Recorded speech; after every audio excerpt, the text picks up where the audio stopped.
Welcome for the first time to Tragic True Crime Cases. In this first episode, we recount a heartbreaking story aboard a luxurious cruise ship where what began as a joyful celebration of love soon turned into an unimaginable tragedy. The tale centers on a devastating incident that occurred on the high seas as a seemingly innocent romance spiraled into something far darker. What began as a voyage of happiness quickly descended into chaos, leaving a trail of destruction in its wake. The story becomes even more complex as we delve into the unsettling mystery surrounding the events that led to this deadly confrontation.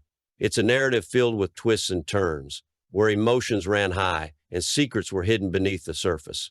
As we explore what happened on that fateful voyage, we begin to understand the forces at play and the dark undercurrents that ultimately resulted in a life-altering tragedy. Let's start with Hugh Stevenson, a desert ranger with an uncanny talent that ultimately resulted in a life-altering tragedy.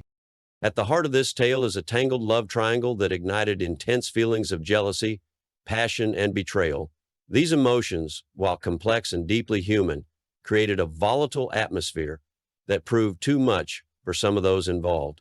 The passion that should have celebrated love instead became the very catalyst for the unfolding disaster. And the tragic outcome would forever change the lives of everyone involved, with consequences that rippled far beyond the confines of the cruise ship. Join us as we reflect on the chilling circumstances surrounding the case of Henry Broflovski during the summer of 2004, and explore the emotional turmoil and the lasting impact of this heartbreaking event. As the world adjusted to the new millennium, 53-year-old Henry Broflovski, a health insurance analyst from San Jose, California, was preparing to celebrate a significant milestone that many couples only dream of, his 29th wedding anniversary.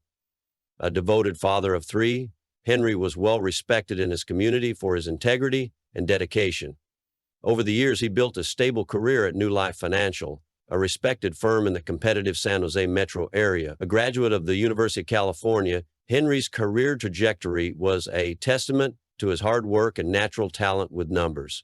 He was known as the first to arrive at the office and the last to leave, a clear reflection of his strong work ethic. Still, between the ages of 12 and 13, at home, Henry's life was equally admirable. Together with his wife, May, he was dedicated to their children, and the Broflovski family was a familiar presence at local events. The family enjoyed vacations to places like the Grand Canyon and Disney World, the latter featured in a 2004 Disney Vacation Planning VHS. Henry's personality was a blend of the analytical skills of an insurance analyst and the warm, loving nature of a family man. His sense of humor, often displayed through references to Dilbert comics, made him well-liked. Henry's aspirations went beyond his career. He dreamed of seeing his children graduate from college and one day retiring to a peaceful life in California's hill country with May. In the days before his death, Henry was in a cheerful mood. He even spoke to a neighbor about his excitement for attending a U2O concert later that year. Additionally, he was meticulously planning their anniversary cruise, which was set to depart from Galveston, Texas, aboard the luxurious, majestic Voyager of the Seas, a Royal Caribbean ship known for its elegance and scenic routes. Little did anyone know this journey, intended to celebrate nearly 3 decades of love and commitment, would tragically become his last. On the morning of April 15, 2004, as the Voyager of the Seas sailed through the calm waters of the Gulf of Mexico, an unsettling discovery took place that would forever tarnish the ship's reputation. At around 7:30 a.m., the body of Henry Broflovski was spotted by the crew of the Sea Sprite, a fishing boat captained by Tyrone White.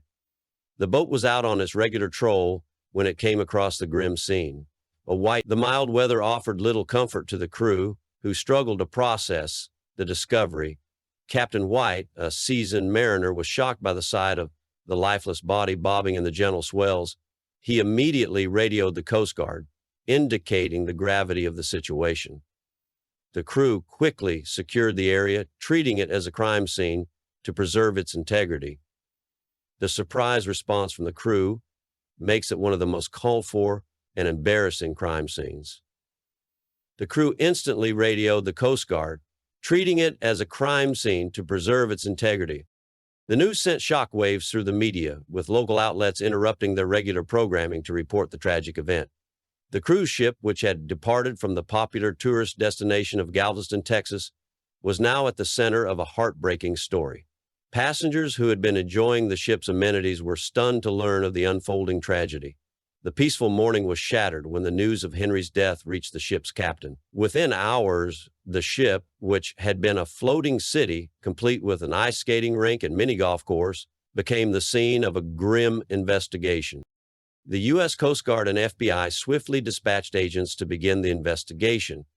Among them were two California detectives, Andrea Jean and Joe Given. Jean, known for her sharp intuition, and Given, recognized for his meticulous approach to solving crimes, boarded the ship without delay. The media frenzy had already begun, with live updates streaming and speculation running rampant. The detectives headed to stateroom 7156, where Henry was last known to have been.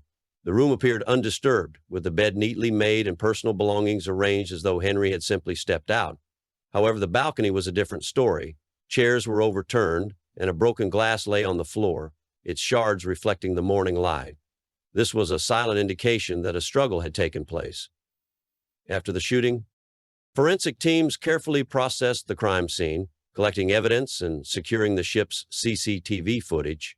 Passengers, once enjoying their vacation, now found themselves caught in the unfolding investigation.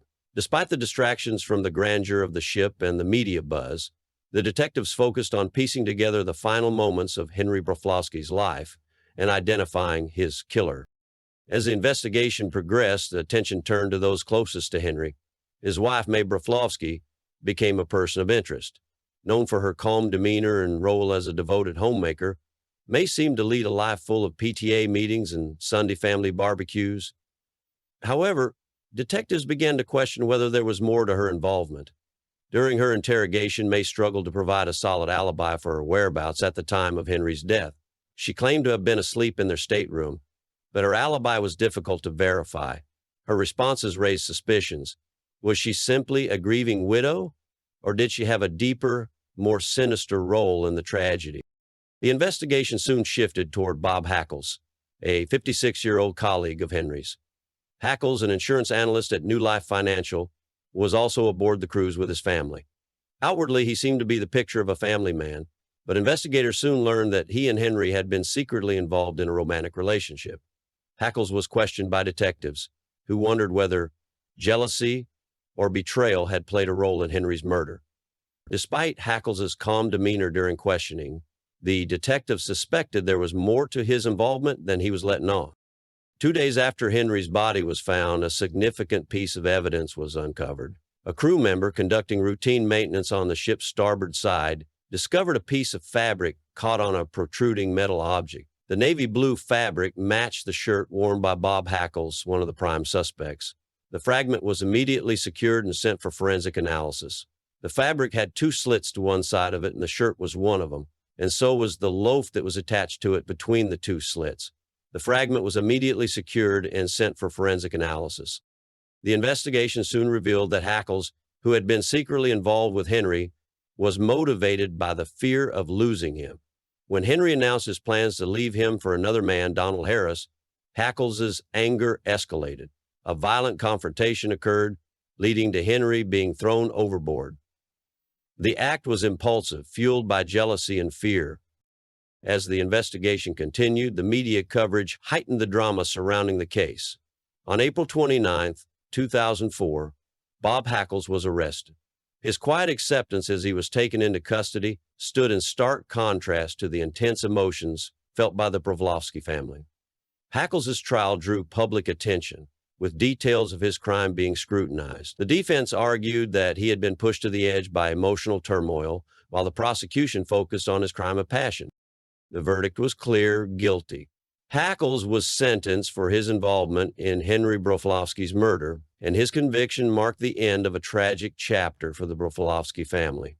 May and her children, who had boarded the cruise to celebrate a special anniversary, now faced the heart-wrenching task of moving forward without Henry.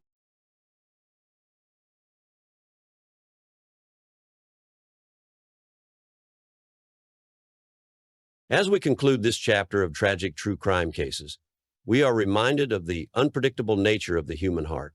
A journey that began with love and celebration ended in tragedy, leaving us to reflect on the fine line between love and obsession. Thank you for joining us as we explore the depths of passion and peril.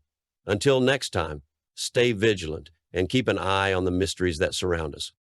Interested in more real-life murder mysteries? Be sure to like and subscribe to our channel. Have any thoughts about this case or a case of your own to share?